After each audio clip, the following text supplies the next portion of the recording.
Hi, everybody. So, I had a very exciting weekend, and I just want to get right into it, okay? So, I went to Fort Bridger, and I stayed the weekend in Fort Bridger, and that is in Wyoming, and it's an hour and a half from Salt Lake City. And I absolutely loved it. And I've decided I'm going to start taking myself to these little mini vacations. And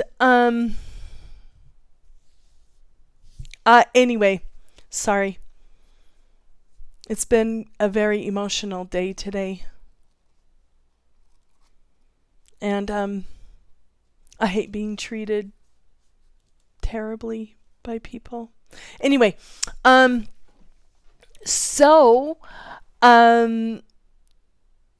I discovered a lot of information and a lot of history about this place.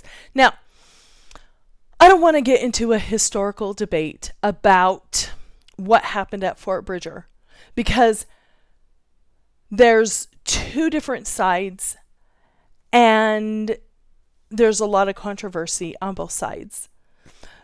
But the Mormons had a lot of tragedy that happened, and they were kicked out from place to place to place, and they were murdered.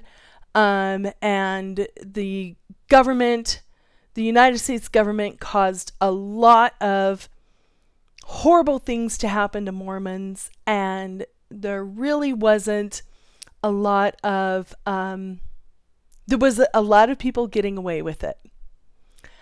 And Mormons were hated throughout the United States, and that is why the Mormons came to Utah, because they had nowhere to go.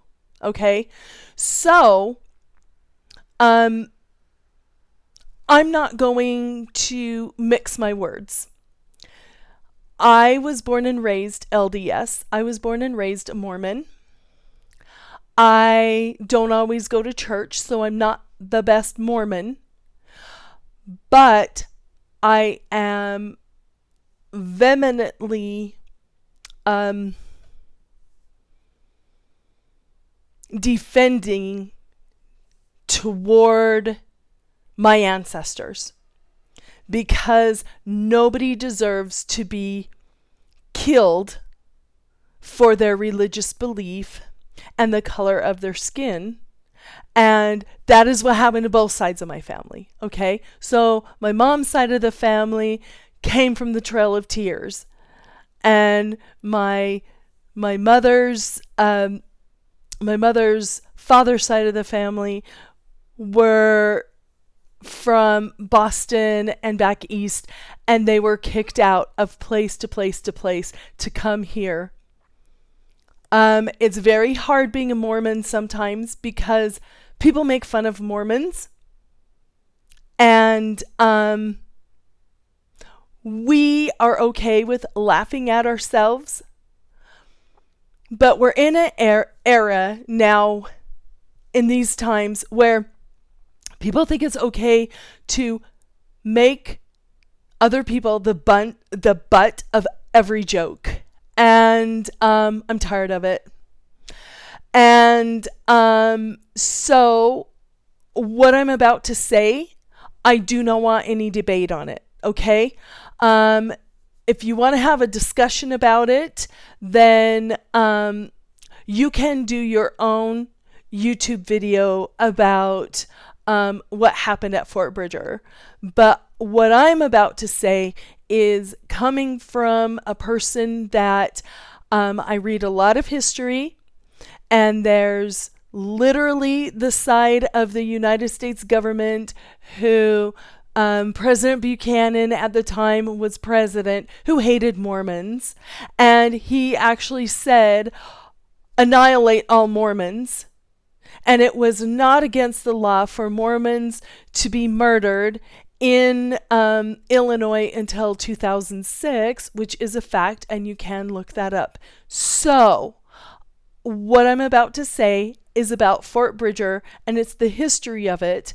And so I don't want any rude things on on my channel about Mormons, about any religious group, or about anybody that believes something differently than what you believe. And I will give both sides of the story. Okay? So this is what happened. Fort Bridger was around long time before the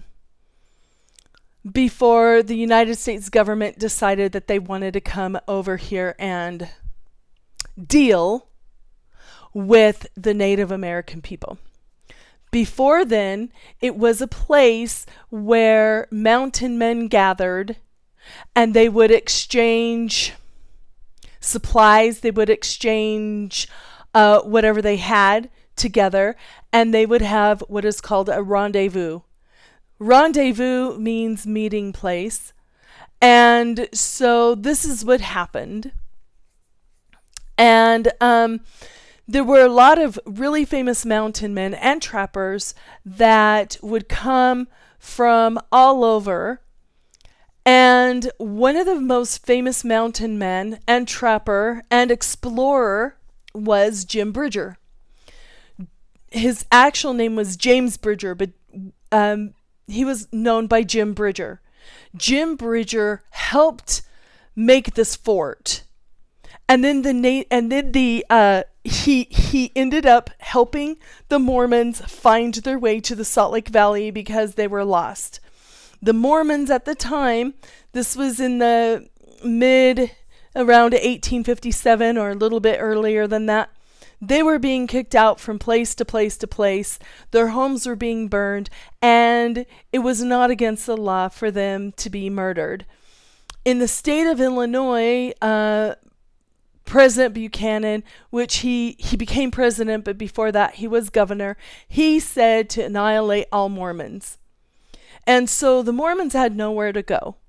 So they decided that they were going to go to the Salt Lake Valley, and they needed to look for it. Well, Jim Bridger at the time was an explorer, and he knew his way all around the western states. And the reason why was because he, being an explorer, thought that there was a way for him to get from, I think it was the Mississippi River, and go all the way across and into the Pacific Ocean.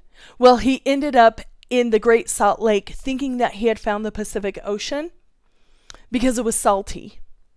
But the problem is that there weren't any waves.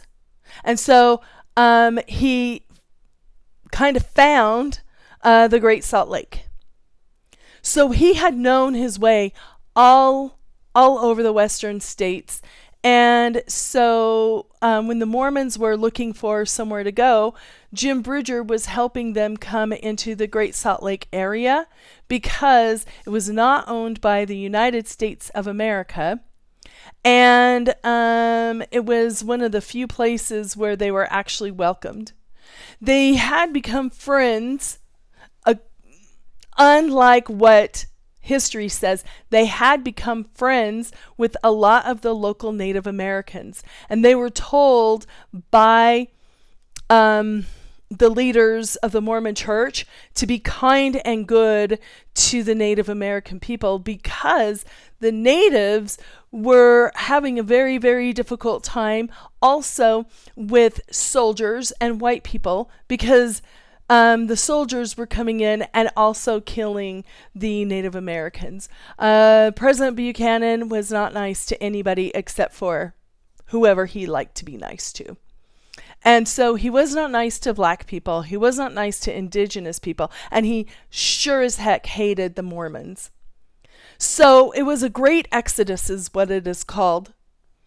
The first exodus being the Jewish people coming from Egypt into the quote-unquote promised land, which was Israel.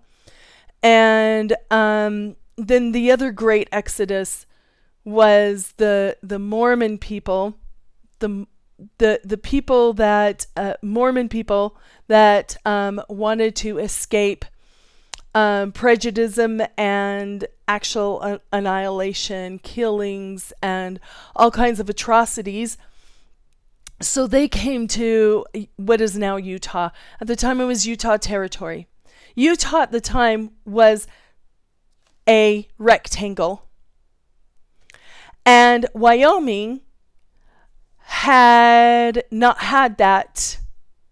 Utah is a shape like, if you can imagine a piece of paper with the corner cut out like so, like this. At the time, it was a square or a rectangle like this. And so that area that the rectangle got a chunk out, that's called the Bridger Valley now. So the Fort Bridger, Jim Bridger helped build it. And the soldiers, the United States Army would stay there.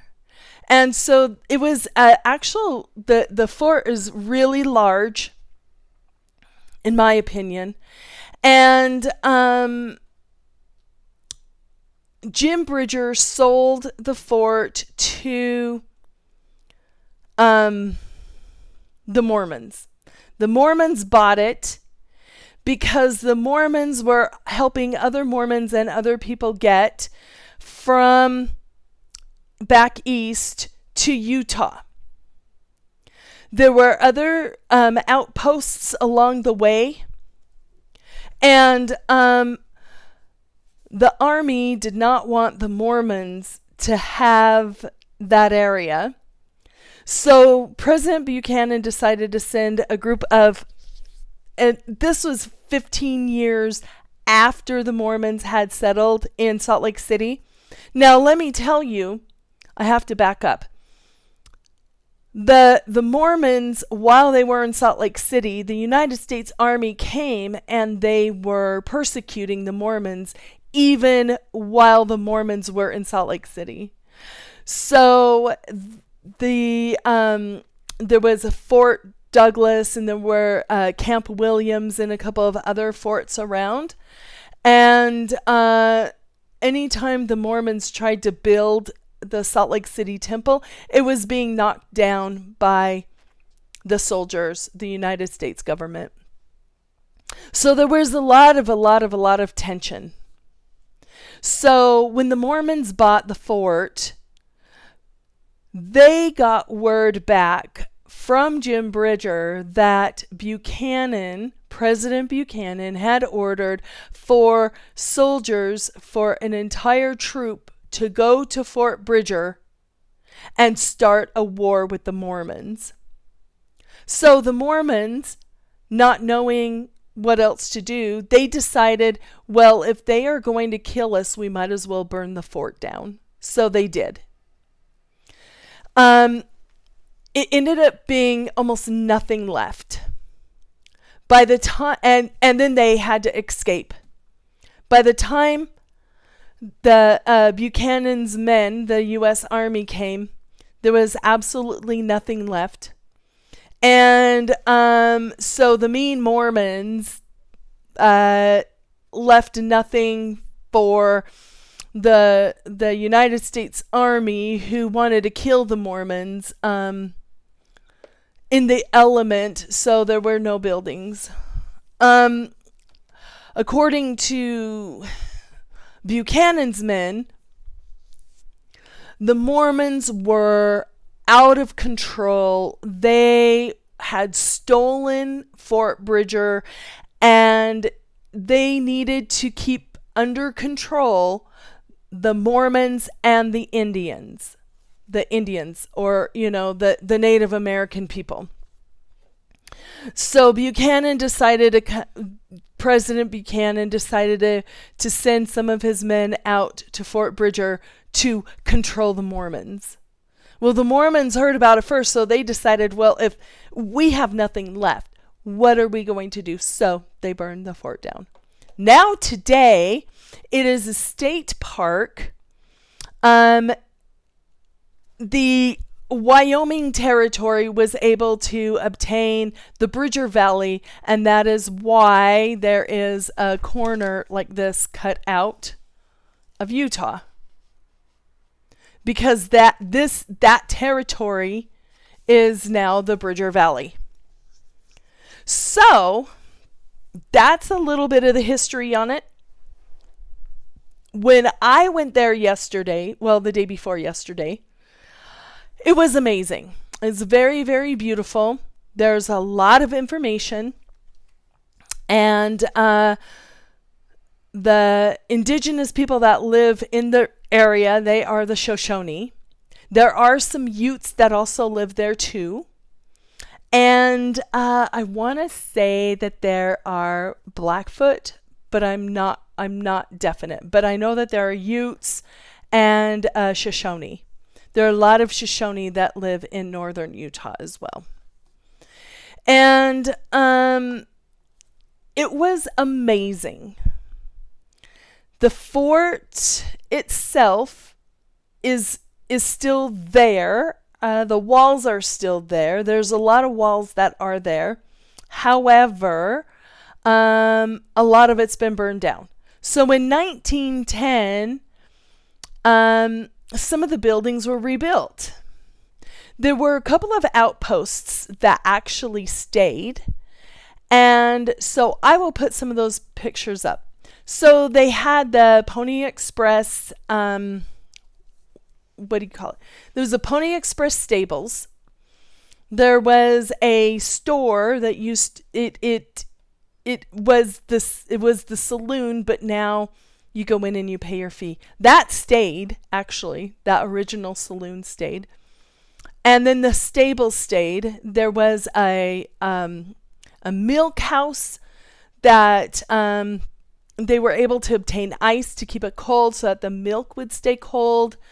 And then there were the old barracks have burnt down. However, and they were there from like the mid 1800s all the way until like, I don't know, it was like 1890 or something, like literally 15 years after the Mormons arrived in Salt Lake City.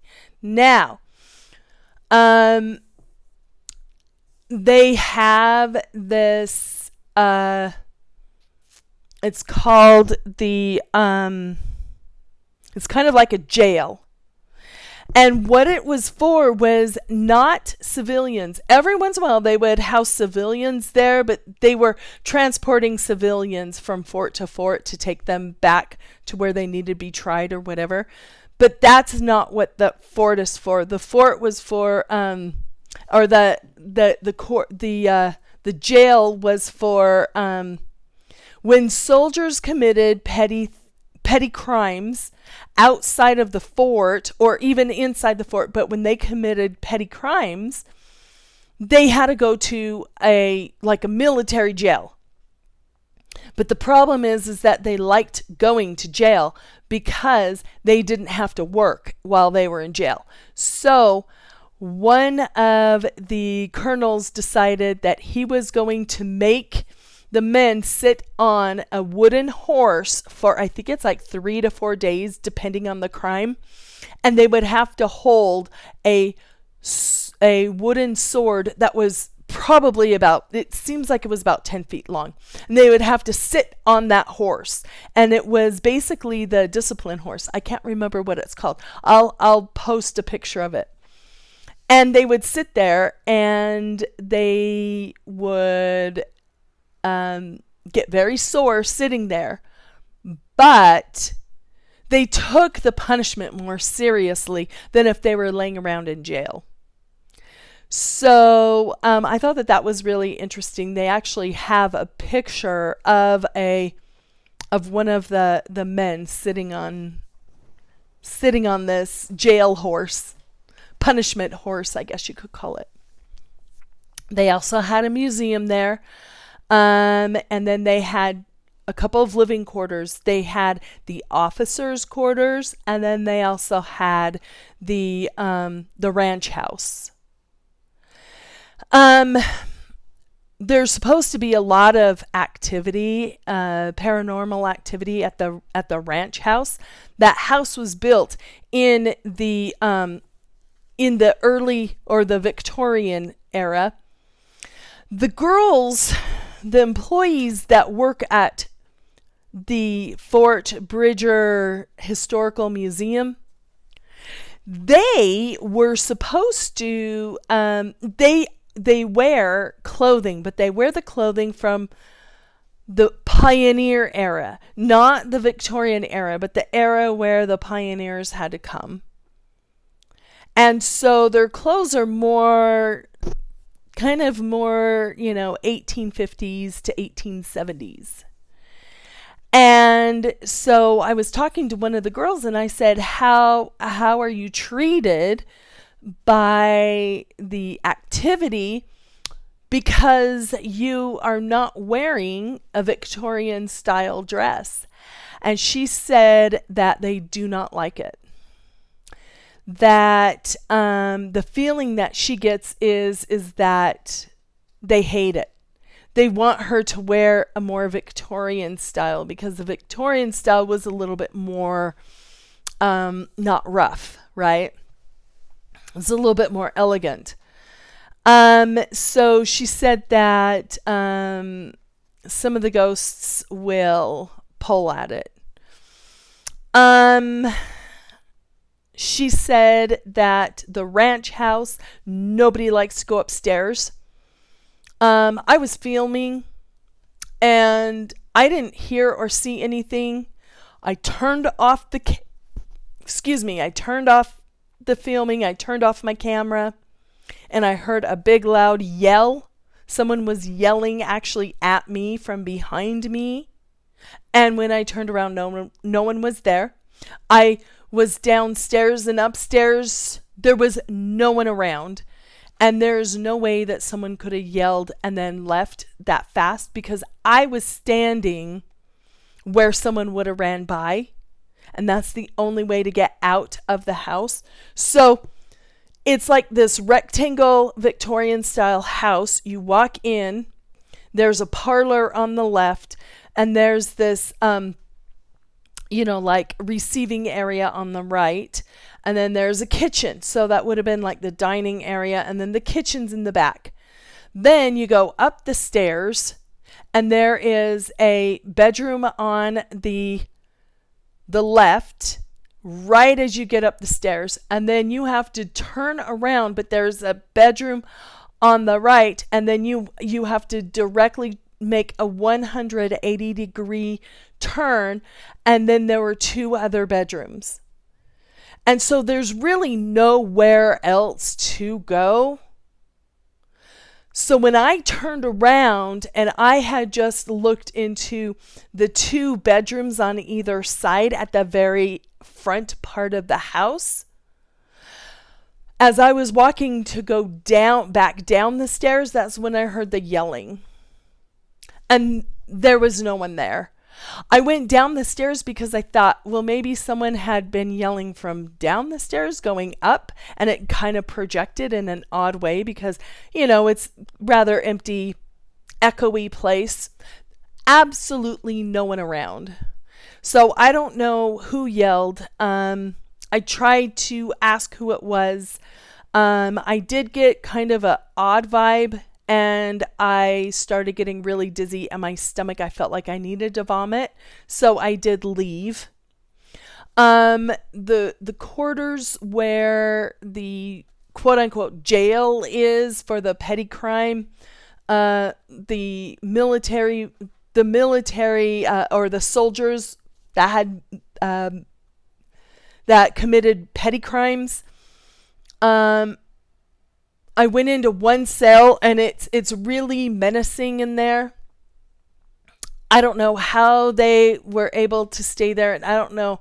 It must have been really, really bad for them to want to just go in there instead of working or whatever they had to do outside of the jail, because it is like maybe 4 feet by 8 feet long.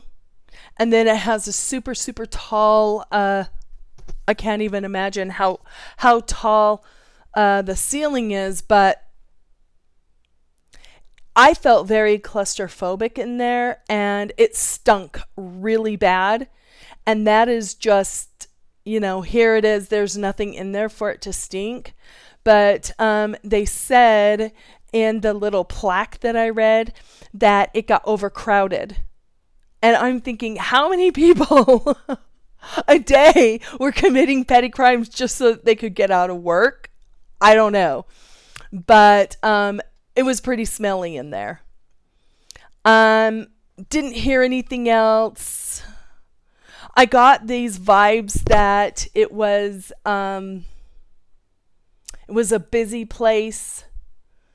And then there were some moments of solemnness, because I really think that some of the soldiers were really, really hated Mormons, but other soldiers, I felt like that they were following orders, and that they really were like, I really don't care where Mormons live. I'm here in the military because I just don't have any money, and there's nothing better for me to do as far as a career is concerned. I did feel like that there were a lot of soldiers, American soldiers, that really hated Native Americans, which I find really weird. I know prejudice happens and all that other kind of stuff, but that was very a foreign feeling to me. And then the area is just beautiful, just very green, very lush.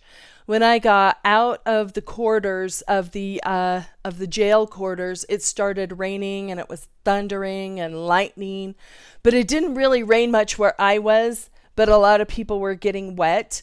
But it was just beautiful. Then I went into they had one of the original posts where it was all logs, and I'll post pictures of that. There was a smelter there, and an area where you kept the stables. And then there was a little area there for practicing your roping and making ropes. And then there was probably an area where, the straw and hay was being stored. And then they had this little outpost area with the smelter. And I could feel a lot of things, but I didn't feel any animosity, but I did feel like people were watching. That's where I got a lot of the history of Bridger Valley from her. The employees that work there at Fort Bridger are amazing. They did an excellent job. They have a lot of information about the area. They are all locals there. And then interesting to know, if anybody is interested, every Labor Day weekend, they have the second biggest Wyoming State event, and it is the Rendezvous. And they have Native Americans there that do their sacred ground blessing there. They have dancing. They have all kinds of artifacts. They have artisans from all over Wyoming, Native American and non-Native, and locals, with all different kinds of products that they have. And they just have a huge rendezvous, and it's really amazing and really wonderful. In order to even be able to stay anywhere in that area, Evanston, any of Fort Bridger, Lyman, any of that area, you have to have reservations at least a couple of months before, Labor Day weekend in order to just be able to stay the night. They do allow the people that are selling there, and they have their favorite people who they pick, and so it's really difficult to get a spot in Fort Bridger to sell your artifact, your art, your jewelry, necklaces, that kind of thing. So there's other parks in the area where you can go and sell, but it's not the hot item sales that you could buy at Fort Bridger. Very, very small towns around there. Uri is one of them. Population maybe 200 people, for example. If you do go there and you are a visitor, be nice to the locals. I lived in a small town. I live in a place where people are tourists, and it's frustrating when you see a tourist and they are just not nice. And I saw a little bit of that when I was there, and I was just not impressed. Evanston is a bigger town that's near Fort Bridger. Very, very quaint little town. I really, really like it a lot. Most of the people, they just think, when they think of Evanston, they think of discount liquor, the 2 petrol stations, and then Walmart. But there's a lot more history and a lot more to Evanston than just those places. So I suggest going there sometime. I really, really had a fun time. Then that night, Saturday night, I got home. I went in my tent, fell asleep, had a nightmare, woke up, and I was able to watch the meteorite shower, and it was so divine. It was just wonderful. Wyoming is a place where you just can see the stars, and nature's all around, and it is just a fascinating place to go. I love Wyoming. That's where a lot of my ancestors are from. That's where I grew up in the summer times, from the time I was about 8 years old all the way up until even now. I like to spend my summers there. Well, I hope that this was fascinating to you. I will post pictures. I will post the pictures that I have about the area, and I hope you enjoyed this. If you don't, that's fine. I hope to see you back here again soon. If you're new here, welcome to my channel. Please subscribe if you feel like I earned a subscription. I'm kind of buried. I'm not really popular, and I know that. And so it would be really, really great, people that come here, if you would please contribute to my discussions that I have, my prior posts that I have, my prior videos that I have. And again, my email address is theparaweirdo@gmail.com. If you guys have anything, any stories, anything that you would like for me to share on my channel, I would be more than happy to do that. I'm preparing something for next week, but I have 2 more videos that I'm putting out tonight.